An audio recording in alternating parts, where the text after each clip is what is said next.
Go ahead and call this meeting to order. And roll call, please. Carr. Daniels. Here. Frost. Here. Gaylord. Guerra. Here. Hanson. Here. Harris. Here. Kennedy. Here. Lamson. Here. Lee. Natoli. Peters. Cerna. Terry. Here. We have a quorum. Thank you. So with that, we'll move on to the Pledge of Allegiance. And today we'll have our pledge led by Mr. Cruz.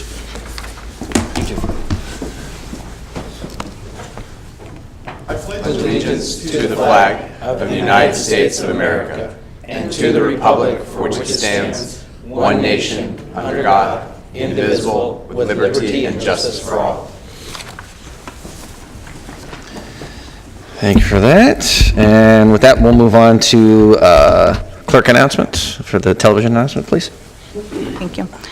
This meeting of the Sacramento Metropolitan Air Quality Management District is cablecast live without interruption on Metro Cable 14, the local government affairs channel on Comcast Consolidated Communications and AT&T Uverse cable systems. This meeting is being closed captioned and will be webcast at www.sacmetrocable.tv. Today's meeting will be repeated on Saturday, January 26, 2019 at 2 p.m. on Channel 14. Members of the audience wishing to address the board should fill out a speaker form located on the table at the back of the chambers and give it to the clerk.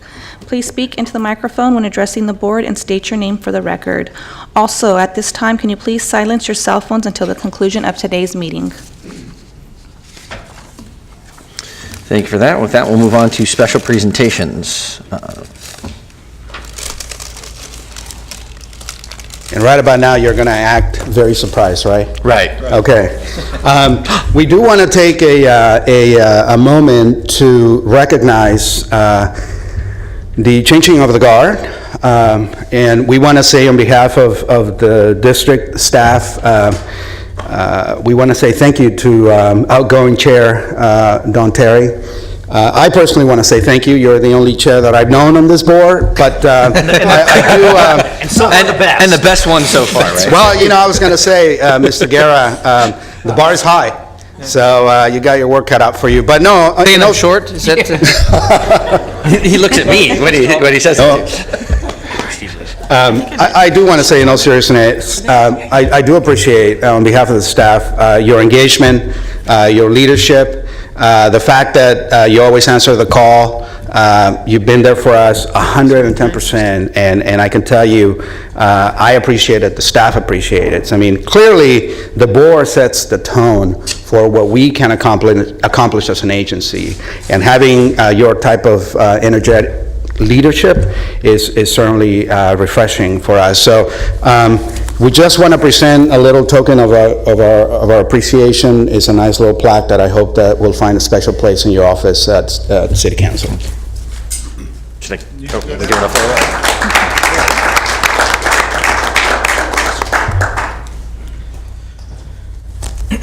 You want to take a picture? All right. We have to do social media, of course.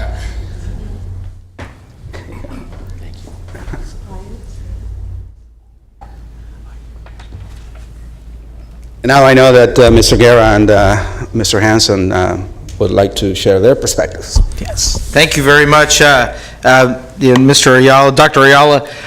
It's actually been a great learning experience working here with our board member, Donald Terry.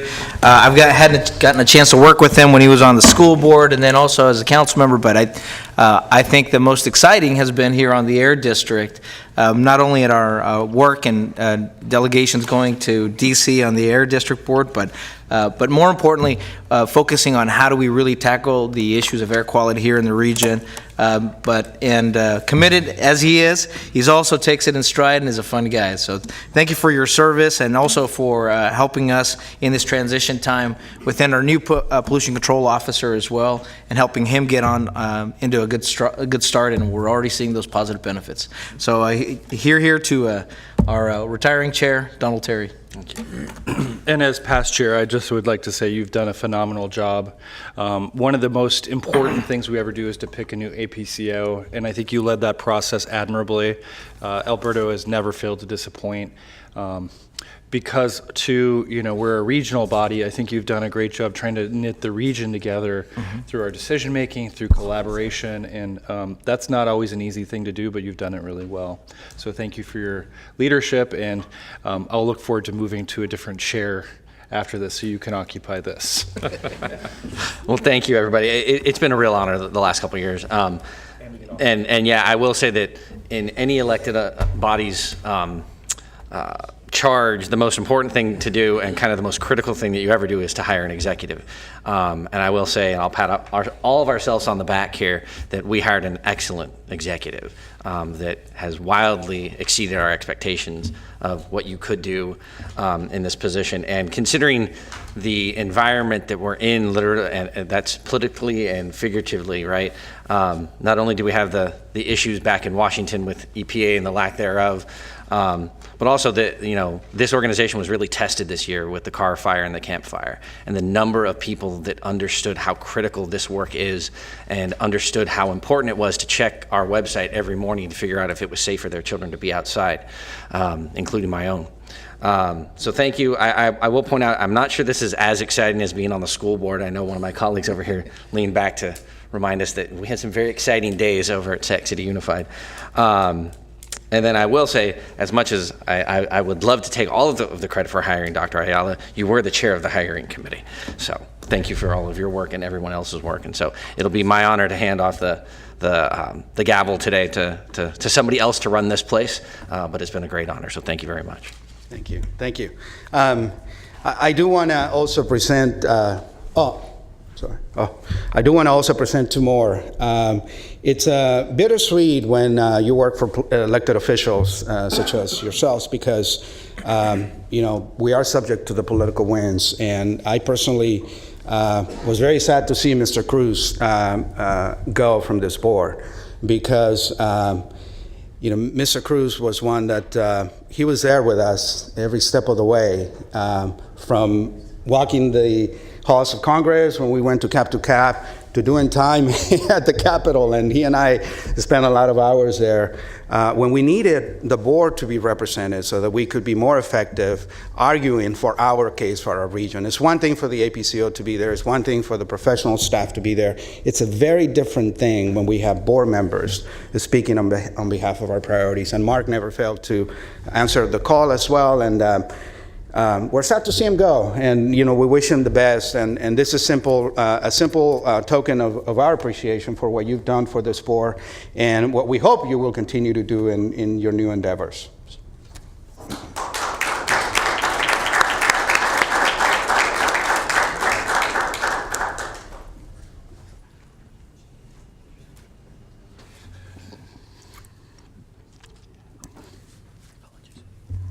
If you'd like to say a few words. Not a politician anymore, but I still have a lot to say. No, it's been a real honor working with this board. As you said earlier, it was a daunting task to replace our APO, and I got to tell you, working with Larry Green was really a wonderful thing. But on top of that, the gentleman we've replaced, I didn't think we could fill those shoes. We've gone beyond that. And Alberto, I hope to see great things coming. I know we will. I'm really proud of this group, and trust me, I'll stay in touch. Paige will do a great job for you as well. And thank you.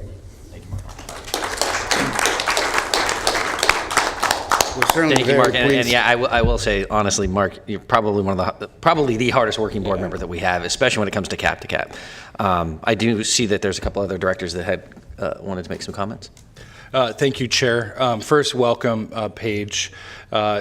Mark has huge shoes to fill. I mean, you have huge shoes to fill for Mark. Sorry, mornings aren't my forte. Literally and figuratively. Yeah, but Mark, as I told you right before we started the meeting, you've been a phenomenal board member, not just representing your city admirably, but being part of this group, being part of this region on our delegations, as part of the work we've done with LGC.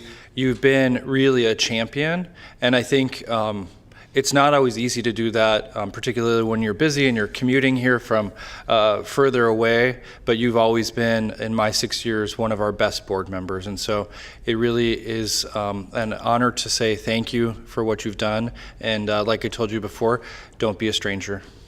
Thank you. Director Lee. So, you're really leaving, huh? Hey, you know, I appreciate sitting next to you for a number of years, and you know, I really appreciate your commitment. And as I told Paige, I'm glad to have a new buddy here that's much better looking than you. So, thank you, Mark. I appreciate it. Thank you. Director Harris. Mark, I just wanted to say thank you also. You're really a gentleman, and it's been a pleasure to serve with you. I'm going to miss you here. So, yeah, don't be a stranger. Thanks a lot. Thank you, Mark. Director Frost.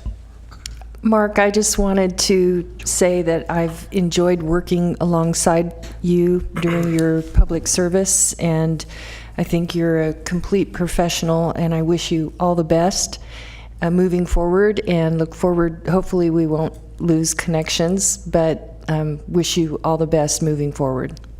Thank you. Director Natoli. Yes. Well, Mark, I know I'll be seeing you around town, and you're a great guy, and certainly appreciated your leadership with colleague Paige and others on the city council. And I know you take a great interest certainly in serving people, and have provided a good deal of leadership there, but certainly here as well, and appreciate your attention to detail. And I know you've been a good emissary going to Washington on a number of occasions and such. And again, consider you a good friend, and wish you well. And I know that great things lie ahead for you. So anyway, congratulations. Thanks a lot for your good efforts. Thank you very much. Vice Chair. Thank you. Well, when I first met Director Cruz, he said, "Hello, I'm Mark Cruz," and I was like, "Wow, he's a really tall Latino." And then he's like, "Oh, it's Cruz with the WS, not a Z." Oh, okay. Yeah. And but Mark has always been, a real jovial guy. I've always appreciated his guidance when I first came on the board. Him and I both grew up and have history in rural areas and rural history, and I think the perspective he's brought onto this board has been critical, because as we know that this region, this district represents the air quality impacts to a region, and both metropolitan and rural regions are not independent of each other. We interact, and we are different employment centers, and Mark, I think, has had that global perspective of how each one of those have that symbiotic relationship. And Mark, I appreciate your insight on that and giving me that guidance.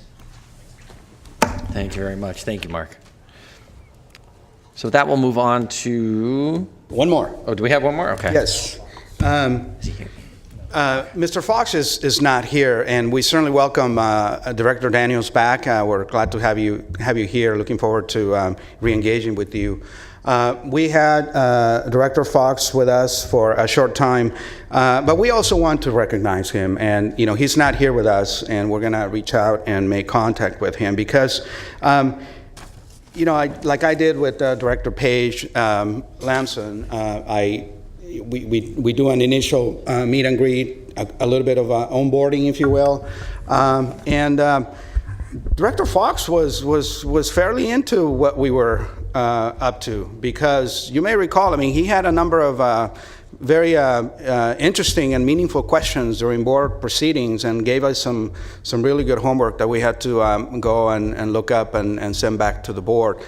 He understood what it meant to get to cleaner technology. He was very interested in the heavy-duty sector. Apparently, he's got connections or colleagues in terms of understanding the state and the local rules. So I appreciated that from him, that he really came to the board and really fulfilled his role as an air district director. So we just wanted to say that about him, and like I said, we have a nice plaque for him that we will be presenting soon. So.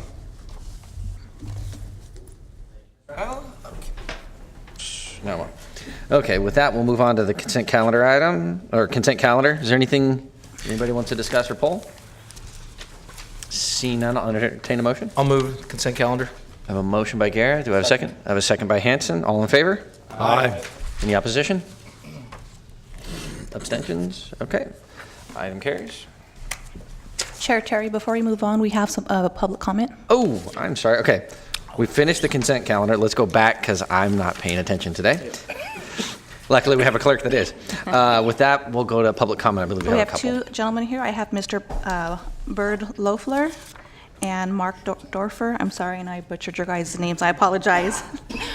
From PEM Motion, who would like to give a public comment. Okay, thank you. And I think Vice Chair Guerra wanted to make some comments. Yeah, I will, and I'd like to introduce both Mark and Bert to the podium here. If you gentlemen could come. They were gracious to host Director Cerna and myself when we went to Germany, Aachen, Germany. And Jaime as well. Lima's here from our district staff. Their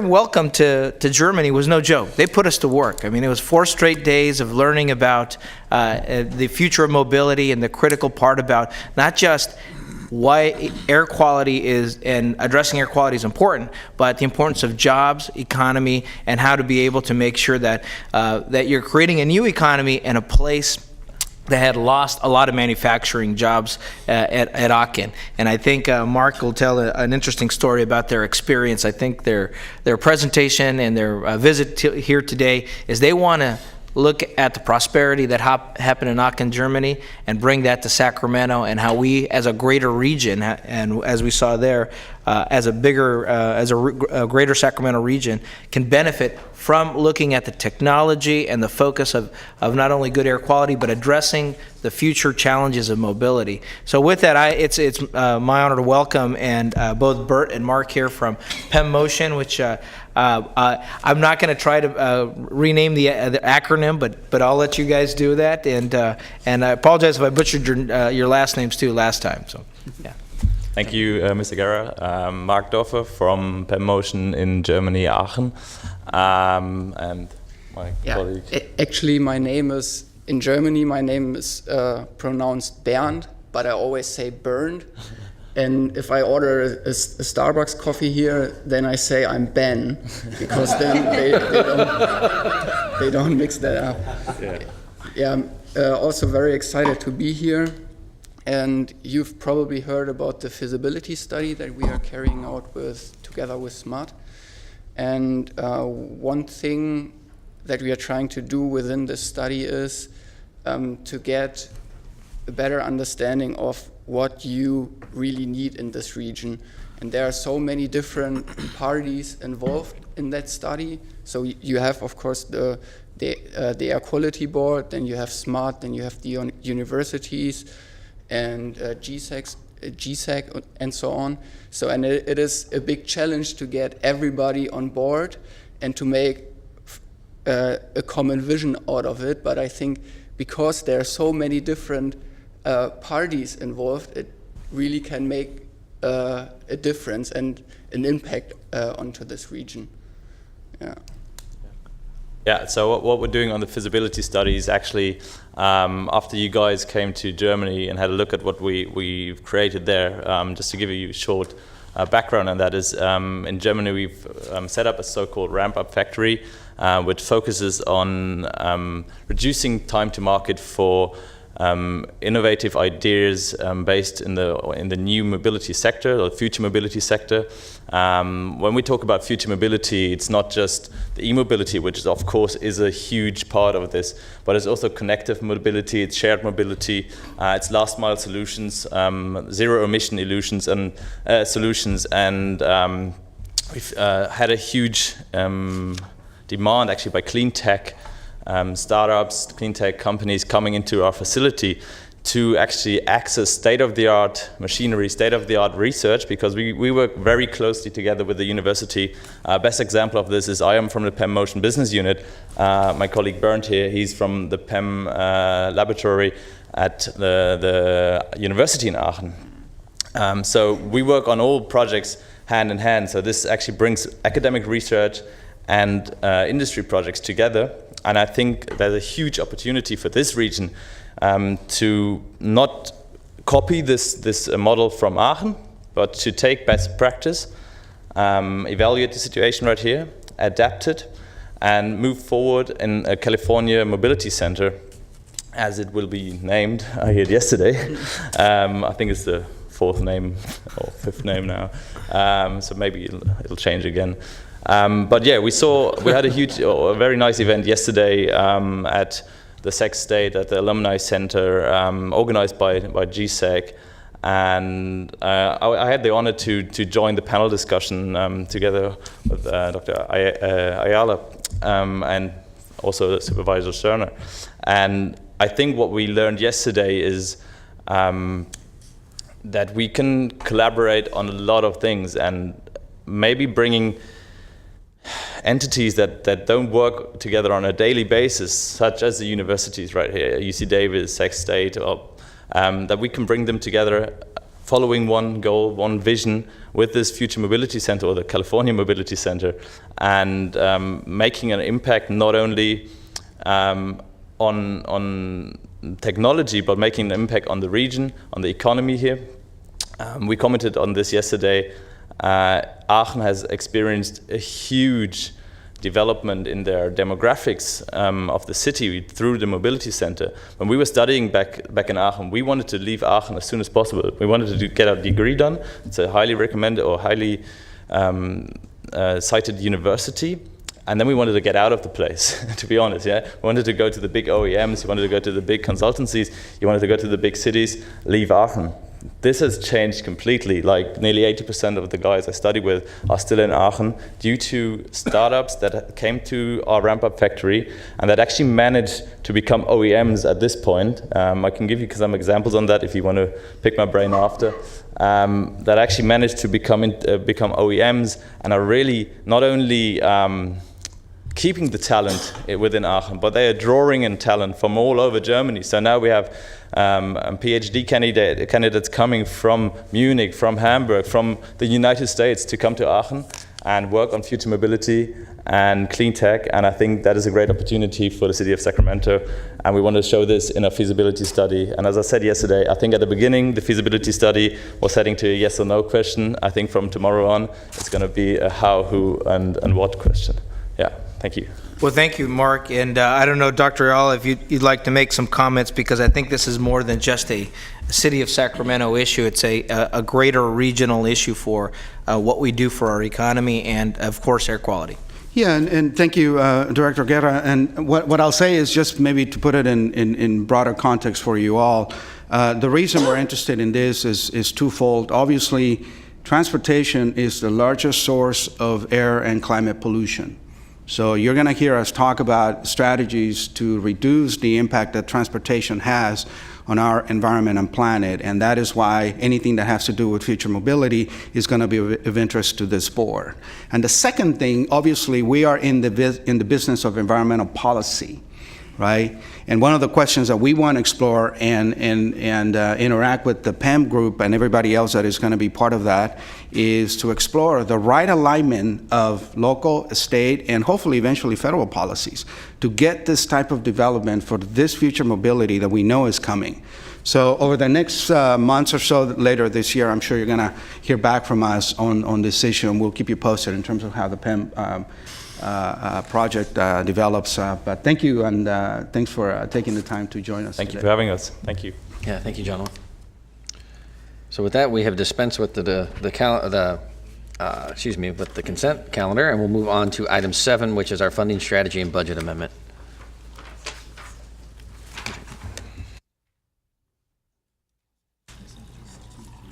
The public comment we just had is the perfect segue, because I think you all get by now that there's a lot of great things happening in the region, and I'm certainly one that believes that we haven't realized our full potential in terms of not only advancing on our air quality and climate goals, but most importantly, do it in a way that helps the region economically, socially, culturally. But for us to be able to do the great things that we want to do, such as PEM, we need to have a healthy financial status. And that's what this budget presentation is about. As you have heard before, and what we're bringing you today is the same presentation that we already shared twice with your budget subcommittee. And they recommended to us, they advised that we bring to the full board a current state of where we are in terms of our budget and fiscal health. The argument we're going to make again is that we need to have a healthy, firm footing in terms of our finances so that we can then go and do the great things that we are thinking about doing, like PEM, like some of the other regional strategies that we've been talking about you. This is no news to you, right? I mean, local agencies continue to struggle as cost of doing business is rising, and if we don't get in front of the issue and bring in new funding sources, we get behind. So what we're going to do today is two things. This is mostly an informational item. We do need you to take action because we need to make some administrative adjustments to reclassify some of our vacancies in a way that will allow us to bring some very needed resources in the near term. Currently, the way that the classifications are defined, and we'll get into that in a minute, doesn't allow us the flexibility that we need. But most of the presentation that has to do with our fiscal condition is information only. Later in the year, obviously, we will bring you our annual budget, like we do every year, and obviously, we're going to bring you back some updates on what we're going to talk about today. This is about district priorities. We leaned out as much as we could. A year ago, we were before you, and we said, we have some budget gaps that we don't fully understand. We need to make sure that we have our financial systems in place so that we can understand the in and out of expenses and revenues.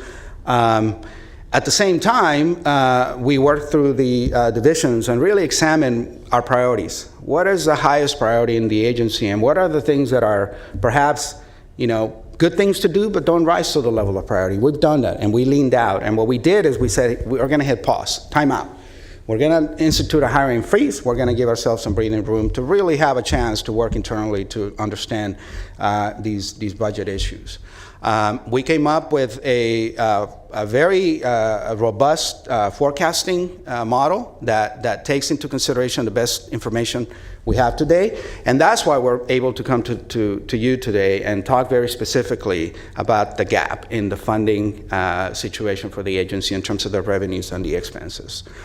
We want to talk about not only our challenges, but as I said in my opening statement, the opportunities, right? Because by now, you understand that one of the things that we're trying to do is be better positioned to attract some of the state investments, the huge state investments that the cap and trade funding or program is allowing for. We haven't done historically as well as we think we should, but as you all know, to put money to work takes money. You got to have the resources to make the investments that we're making in your communities, with your businesses, your constituents. Because most of what we do as an air district is put in place these very important and very successul incentive programs. These are basically going out to folks in the community, businesses that are making a living in our region, and we're trying to help them with public funding to say, you got to get cleaner than required, right? Yes, you gotta meet all the rules and regulation, but there's money available right now to go even beyond. And obviously, the ultimate is to get to zero, which We understand it's still very expensive, but it's still a goal. We do have some proposals for you to consider. Again, these are just informational items. We're going to come back to you with more information. What I'm looking to get from the board today is a thumbs up. I need to make sure that, like the Budget Committee supported the proposal, I want to make sure that you're comfortable that we're going to go in this direction. If you do so, then we'll come back with more specific details for each of these strategies. And obviously, the staffing plan is what I alluded to earlier in terms of the adjustments. As an air quality agency, a little agency that can, we play a very important role in the region, because meeting the ambient air quality standards is a legally binding federal requirement. And there are huge consequences if we don't get there. And the consequences are not with us. The consequences can be with agencies like SACOG, because all the huge federal transportation investment is predicated on something that those of you on the SACOG board have heard about, conformity budgets. That means we, as an agency, have a role to determine how much pollution our region can actually take and still be making progress towards meeting the standards. And if we get off track, we risk the funding allocations. That's why what we do is so important. And we've done an examination of our core programs, and we pull back as much as we can. And we were willing to take a risk because it was only a temporary risk. We hit pause, we wanted some time. We cannot function as an agency taking on this risk. And the risks that I'm talking about are very practical in nature. There are things that we're expected to do to meet the federal requirements at our monitoring network. We have to do things to enforce our rules, because the best rule and regulation in the world without a strong enforcement component is worth nothing more than the paper it's written on. So what we've done is work internally and really examine our core priorities and really, determine and define what the baseline is for us. And the baseline that is necessary for an agency like ours is not being supported by our current budget situation. That's why we're coming back to you and saying we need to think of a solution. There's also the fact that environmental protection is not a static field, right? We're getting additional mandates from the state. You've heard me talk about AB 617 a lot. I hope that the word is getting out, because we are now out in the community talking about community air protection, which is a huge new opportunity for us. But it also comes with a huge impact on all air districts, not only us. So that is one of the key areas that I want to impress upon you, that, as I said before, we need money to put money to work. And AB 617 is one of those where it's a big opportunity. We're really excited about the potential to bring new investment to protect our community, those that had been disproportionately impacted the most by air pollution. But we need to have the resources internally to be able to put those projects in place. We're going to continue to fight to try to attract more cap and trade investment, not only through our agency, but also to help our sister agencies like SHRA with the Transformative Climate Communities Grant, and anything that SACO can do to attract some of the cap and trade funding that is supposed to support the sustainable community strategies. So I think the role we play is much broader than just the narrowly defined low carbon transportation, clean air technology investments. I think we have a role to play in the broader regional approach. We also need to think in terms of just a very basic infrastructure for our building and our operations, right? I mean, eventually we're gonna have to replace a roof in our building, and the windows and all those things that we all have to worry about. At the current time, we don't have a rainy day fund, if you will, to be able to attack some of those improvements that are coming. So that is part of the budget solution that we want to bring to you. And then the last and final, and probably the most important, is we really do want to be an agency that you want to work for. And we want to retain talent, we want to energize talent, we want to attract more talent. At the current time is a very anxious time for our staff, because they know that we have these funding gaps. And it keeps me up at night, because I don't want the staff worrying about these things. They need to be focusing on what they know best, protecting public health by fulfilling the mission for air quality and climate protection that we have. And for us to be able to get to that point, we do need to have a conversation about some of these very difficult solutions that we need to contemplate. Again, in terms of the budget and the assumptions that we're putting into the model, again, we need to get to a staffing level, not where we are right now, but where we can bring in additional resources to fulfill all the priorities. Like I said, and you know this better than I do, COLAs, health, pension, all those costs are rising, and the agency is just not able to keep up with those costs. And like you know, as local elected officials, I mean, we have very little control over that. We just have to plan for and react to it. Again, the same thing, pension liabilities, right? I mean, this is a problem, not just us and your jurisdictions, the state as a whole, but it's something that we want to tackle. I think we do want to consider. We want to have the conversation as a board in terms of, you know, we got to start planning for that, because we want to be able to fulfill that commitment, that responsibility we have. I talked about the building. One of the questions that we have to examine is an agency like us, with the type of operation and budget, you know, what is the minimum reserve? What is the funding reserve that is reasonable? And Jamil Mullins, who's our admin chief, did a great job with her staff and really explore best practices, right? For an agency like us, what is the minimum? And we determined that 120-day reserve is really where we should be at, which just happens to be where we are today. So our task, our goal is to make sure that we don't drop below that level. And we'll talk a little bit about that. And, you know, we talked about critical programs. One of the most important programs is the Check Before You Burn program that you help us tremendously with, and we thank you for that. But we don't have a direct funding source for that, right? So can we let it go? Well, sure, but then we're going to risk attainment. And as I explained to you, there are going to be consequences outside of our jurisdiction if we don't make attainment. There are some encouraging options that we're looking at in terms of how do we adjust the revenue sources that we have. I think we can build a good argument to make those adjustments. For example, we get a DMV fee as part of our funding strategy, and those DMV's fees haven't been adjusted for years.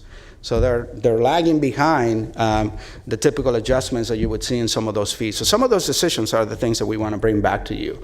Again, I talked about the new state mandates and AB 617. 617 is a great program, and the state is providing some support for air districts to implement, but it's not fully covered. So the expectation from the folks at the Capitol is that local agencies are going to step up and meet the state halfway. And then the final point, incentive programs. Like I said, we are able to bring investments to the region, but we need to have the resources to develop and put those projects in place. So here is the scenario that we're facing. This is the gap and the balance and the fund balance in our budget. If you look at the numbers, we're giving you the numbers projection, multi-year projection, a forecast fiscal year. The use of reserve is basically, we have our reserve and we're having to tap into it to fulfill the operational needs of the agencies, right? And the point that you see on the first row is, if we don't do anything about it and create new funding strategies, we're going to exhaust those reserves. That's pretty intuitive. And you can see on the next row how the fund balance is projected to essentially go into the red in a few years if we don't take action, right? And obviously we're not gonna let that happen, and that's why we're here. We wanted to not just kick the can down the road, but we really want to get in front of this issue. In terms of the positions, the budget that you approved last year has allowed us to have 98 full-time equivalent positions. We are operating at about 87 today, simply because, again, we said, time out, let's take a breather, let's put a hiring freeze so that we can give ourselves a little bit of breathing room to try to examine and explore some of these issues. So what we want to do to fulfill the new requirements, as well as bring back to the baseline, the level of effort that is needed for our core programs, is we want the same approval that we got from the budget subcommittee from the board, and that is we want to proceed with some, I'm going to call temporary hires, right?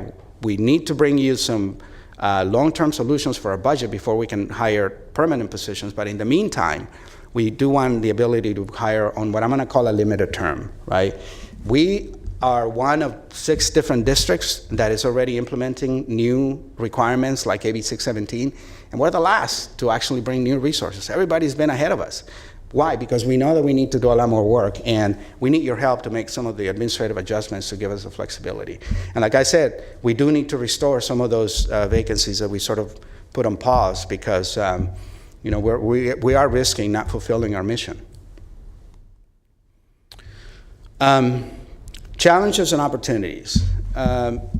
You know, there is definitely uncertainty on the funding that is going to be coming from the state, because unfortunately some of the biggest programs, there is no continuous appropriation for them. And that is something that we're going to lobby hard on this year, but you know, your guess is as good as mine in terms of whether we're going to succeed. So that means we're going to be in this cycle on a yearly basis, right? Trying to understand how the new mandates are met with diminishing resources. But I don't want to leave you with a negative point on this, because again, these new mandates are very good for our mission. We are trying to be smarter and more strategic about protecting communities that have needed it the most. So this is the kind of thing that, you know, in the future, if you're in their district, this is where it's at. So I want to make sure that I don't leave you with just a negative that the state is just dumping on us. It's not that at all. And because it's going to be a yearly budget allocation, it's going to be very dynamic and difficult to predict. I mean, the grants are going to come, but we don't know if, you know, the 250 million that were allocated last year, which showed up in the state budget this year, are going to be the same next year and the year after. We have a new administration, so you can bet we're going to be in the horseshoe at the Capitol making our case. But you know, we're going to need your help. We're going to need one of you to be as active as Mr. Cruz had been in the past, walking the halls of the Capitol. And then again, the administrative aspect of you know, the volatile health and pension costs. So. You know, we are in a time where we are competing for limited resources, and we want to get engaged with you so we can get your direction and wisdom in terms of, you know, how do you see us proceeding? Because, again, I think I'm saying the obvious. To be able to fulfill our mandate, we need resources that this agency has not gotten for many years. So it's time for us to have the hard conversation. So what are the solutions that we want to put before you? This is probably the most important slide. We looked wide and vast and talked to other districts and looked internally at some of the options that we have, and we determined that this is probably a very reasonable combination, a portfolio approach, where we want to look at different options in terms of funding solutions. I can tell you right away, they're not as extreme as some other districts, and I can share that with you. At the same time, they do get us to where we need to be. One of the key strategies from my standpoint is Measure A+, and obviously some of you have some key roles in that. You know better than I do in terms of the chances politically, whether that's going to go or not. What I see on the ground when Ms. Mullins and I get involved with STA and the policy advisory group that is already formed and going is very encouraging to me. Clearly, to me, the fact that one of the guiding principles for the measure is air quality suggests to me that we need to be at the table to have a conversation about when the expenditure plan is developed, you know, what is the fraction of the expenditure plan that should be coming to the air district. So that's one of the things that we want to explore. And again, I'm looking for, yeah, that's a good idea, or if there's a fatal flaw that you see, you know, we want to hear that today. The current health and safety code allows us to have as in our district something called a per capita fee, and that is a per capita fee that is imposed on the jurisdictions on this board that you represent, and it allows us to do our job as the protectors of public health through clean air and low carbon solutions. We have not taken advantage of that fee. Not too many air districts have, for the obvious reason. Some have. Placer Air District to our east has taken the position. This is one of their funding strategies, and this is one thing that we would like to explore. The strategies that are highlighted in red, in green, are things that are under your control. If we can give you a convincing argument that this is a good thing to do, you have the authority to vote it in, and we can make it happen. The other ones are things that we are going to focus on, but they are going to require us to work in concert with others, like Measure A+, right? So that's a distinction here. And what we've given you is simply a scenario, a bounding scenario in terms of the low and the high, right? These are not hard numbers. These are first-order estimates. We've done our homework, but we need, basically what we're looking for today is a signal, yeah, this makes sense. Then we'll go back this year and do our homework and do a deeper dive on each one of these strategies so that we can bring you the detail. The next two are stationary indirect source fees and full recovery for our permitting fees. Those are internal programs. Again, those are the bread and butter of what we do as an air district. One of our major funding streams. Some of those permits haven't been updated in terms of the fees. And again, I totally get that this is going to be an impact on businesses. But I think the question for all of us is, do we want a healthy air district that can really, push the envelope as we're trying to do, or do we not want to be that air district that can really make things happen for the region? This is an investment. That's the way I see it. I talked a little bit about the DMV. Again, the difficulty with the DMV as I see it is that, again, it's not completely under our control. And one of the legislative questions that we're going to ask is, should we have a regional adjustment to the DMV fees that really brings it up to the current cost of doing business? That's one option. But obviously, it's a statewide measure. You can bet that if we go down this path, other districts are going to have opinions about where to go with this. And then the final strategy is just really this issue of folks at the Capitol that make decisions on funding for air quality measures. In their mind, they want 100% of the funding to go to projects, right, to benefit the community. But again, it takes money to put money to work. And the administrative fraction that we get with our incentive program, 6.25%, doesn't do that. So there's a gap that we somehow are expected to fill. And one of the strategies is we're going to try to change that fraction so that we can just better recover the cost of putting programs in place. So the table and everything I said is illustrated here in graphical form. Right? I mean, the blue line is basically the reserve, and you can see if we do nothing at the current staffing that you've approved for 98 FTEs and the operations, you can see what happens to our reserve. We're trying to prevent that. The yellow line is the low scenario, which is useful but doesn't quite get us there, and the purple line obviously is the high. If everything turns out the way that we would like to see it, the ideal scenario, that is the trend. And again, the target is to maintain our reserve at the current $10 million level that it currently sits at. So that's the challenge we have before us.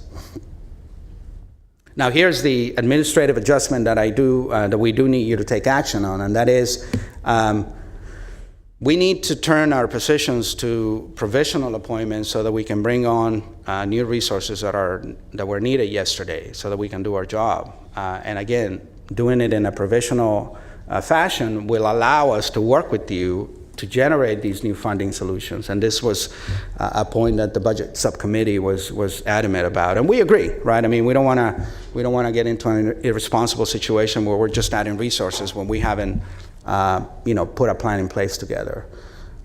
So what we need to do is make some adjustments in terms of taking some funded positions so they become unfunded, so that it'll give us a flexibility to hire on a provisional basis. I know I'm not doing as good a job as I should here, and Ms. Moens is here to explain to you in more detail in terms of what this administrative adjustment means. But basically for me is, we are the last district to actually bring resources on board. That tells me something, that we have to make some adjustment. We have some red tape that is getting in the way. I mean, let me just say that. In terms of what we mean by those staffing positions, you can see here how the numbers shake out. Today, the approved FTEs are 98. and we have 5 unfunded positions for the total you see there. What we want to do is unfund some of those and create these provisional appointments so that we can bring in resources to do on a limited term basis, I'm going to say, to help us fulfill the new requirements. But again, these positions are predicated on the funding solutions, right? I mean, we're not being irresponsible in terms of just bringing people on. We are going to be working on the funding solutions at the same time as we bring in the new resources. Because frankly, if we don't have the resources, we're not going to be able to fulfill the expectations that have been put on us. So, we need your feedback. We do need a thumbs up that this is a good plan, this is sensible. If you agree, we'll bring you back more detail. I'm sure you're going to have a lot of questions. We recognize some of these decisions are going to be difficult. So we don't take it lightly that we're asking you to consider and to work with us on these difficult positions. But I hope that we have sensitized you to the fact that this is really what is needed if we want to be the region and the air district that I think we all agree we want to be. We want to commit to this path forward so that we can go and do our homework and then bring you one by one some of these strategies and give you an update in terms of, do they materialize the way that we expect them at this point? And then, as I said, you do have a resolution to vote on just to simply allow us for the administrative adjustment on the classification of the vacancies so that we can move forward. So let me stop there and Thank you. Let's have questions. So we'll take questions in a sec. I just want to thank staff and everybody. It's been a long few months as we've kind of gotten our arms around this. I know that the budget committee, for those new members that are here, the budget committee's been working on this for probably 3 to 4 months, looking at revenue options and kind of where we are today. So they're not easy choices before us, but they are necessary choices. So with that, I will open it up to Director Natoli. Yeah, thank you, Mr. Chair. And I want to thank Alberto and certainly our staff for their work up on this and being a member of the committee. Certainly I've had a chance to, with a number of colleagues on this board, with staff to delve into some of these.